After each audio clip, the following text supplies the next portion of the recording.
Stephen here at Quad Muscle and Joint Clinic, and today we're going to talk about shin splints or medial tibial stress syndrome. So I posted about this on Instagram, but this is going to be the full-length video on this. So when talking about shin splints or MTSS, we have to know that it's an exertional pain syndrome. So you exert yourself, you go for a run. Usually it is seen in runners, typically.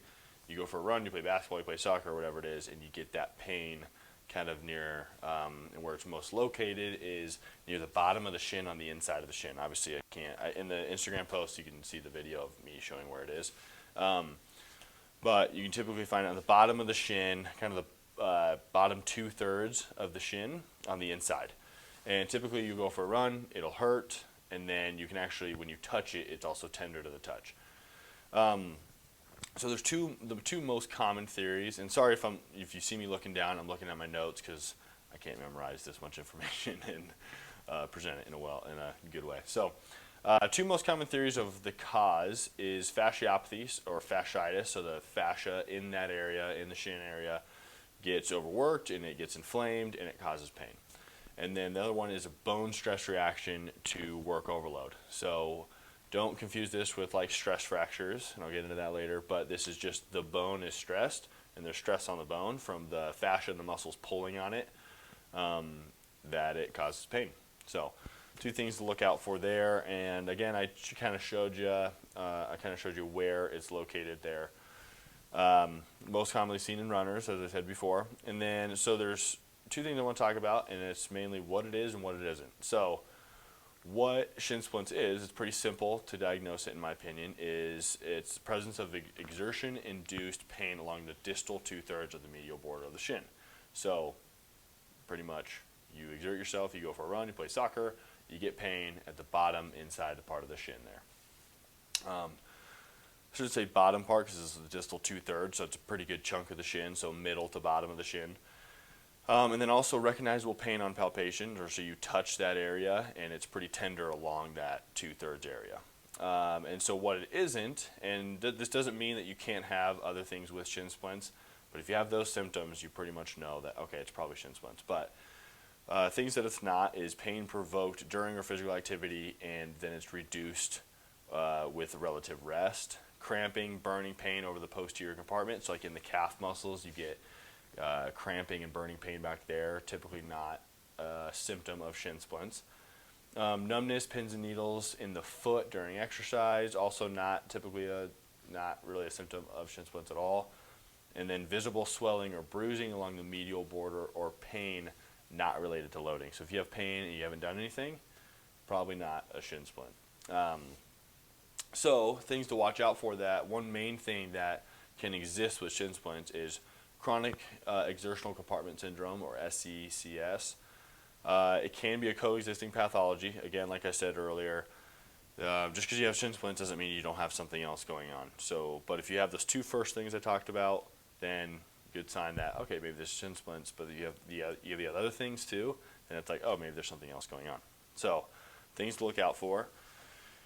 And then, so typically when you're doing conservative management, there's three things that you need to do. And first one is patient education. It's crucial. They got to know what it is, what's going on, explain it to them well. Don't let them be in the dark and be like, hey, never told me what it is, and you're just treating my leg. So they got to know what it is. It'll help them kind of buy into the rehab process. And then patient expectations, telling them that it can take 9 to 12 months, so it can take up to a year to totally rehab it completely. And then also a graded loading program. So that's the last one pretty much of those three things. So it's important to load that leg properly, and that takes some learning. You know, you're not saying it's going to be perfect every time you do it. You're going to have some failures, but that's okay. And so you're just making sure that you are really studying up and knowing how to rehab shin splints properly, so it doesn't take longer than that 9 to 12 months. So the research has shown, no matter what the pathophysiology is, whether it's the fasciopathy or fasciitis or bone stress to work overload, shin splints responds really well, or MTSS responds really well to a really good rehab and loading program in terms of treatment. So,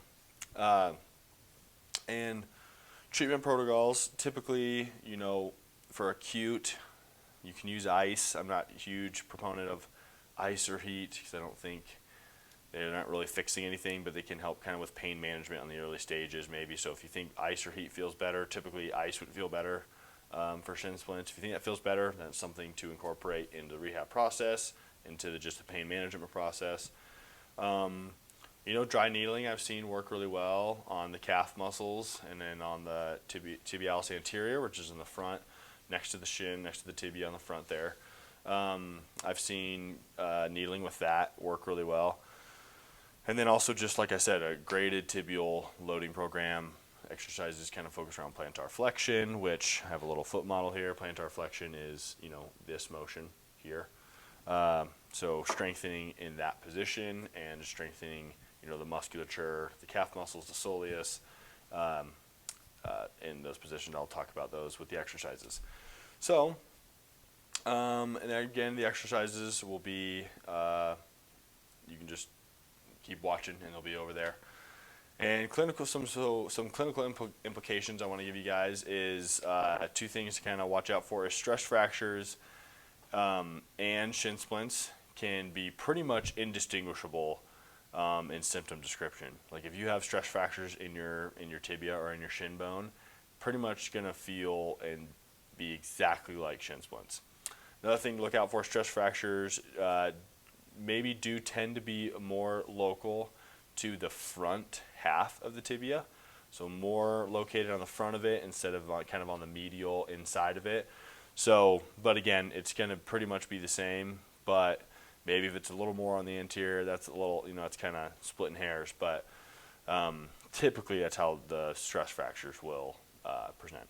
So again, I'll put the link in the source of where I found this article, and there are some limitations to the article and stuff, so it's not like no research article is going to be perfect, you know, so don't hold me against if I say something wrong here. But yeah, this is what I found that seemed to be really helpful. So hopefully that was helpful, guys. And I'll post, obviously the videos will be included in this video, so or the exercise videos will be included in this video. So stay tuned for those, and hopefully that was helpful. Thanks, guys.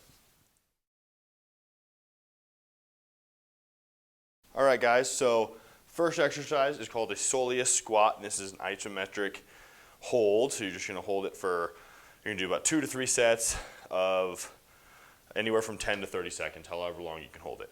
So what you get down, you get into a wall sit position, and you just lift the heels, bring it back a little more. You're just going to lift the heels off the ground. You're just going to hold this for 10 to 30 seconds, and then you're going to relax, hold them again. And again, this activates that soleus muscle, which is an important muscle for running. It takes a lot of the load while running, so it's an important muscle to have strong. Exercise is called just a bent knee calf raise.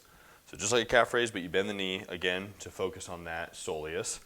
So you can hold on to something if you need to at the start, but obviously, as you do these more and more, you want to be able to do them without holding on to anything and potentially adding weight. So you're going to go here, you're going to bend the knee, and just like that. Pretty simple. Again, 2 to 3 sets of 10 on each side.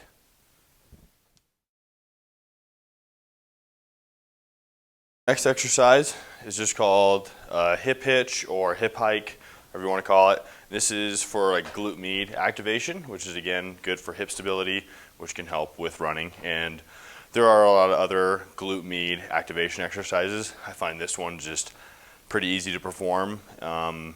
Usually most people can find a step to do this on, so you can give this a try. So both sides, 2 to 3 sets of 10 to 12 on each side. You can put the hand on the hips, you don't have to. Here, you're just going to hike up the leg that's hanging off the step, bring it down, hike it up, bring it down, hike it up. And obviously it's working the glute med on the side that is standing on the step, just like that. Then you can switch sides, hike up, just like that. So you guys can give those a try, and stay tuned for the next one. All right, guys, so this next one is called a single leg soleus bridge. So again, there are so many exercises you can do for shin splints. So if you guys have ones that you found that have worked for your patients or worked for yourself, let me know in the comments below. And on the YouTube video, I'll have a few more exercises listed there that I like and have tend to helped. But again, this isn't going to be all-encompassing, and there are some maybe better exercises out there. So if you know of some, let me know. So this next one and last one that I'll show you, like I said, single leg soleus bridge. So having the foot elevated like this other leg straight, and you're going to kind of lift the heel up like this slightly. And you're just going to lift up like that. Again, 3 sets of 10 to 12 on each side.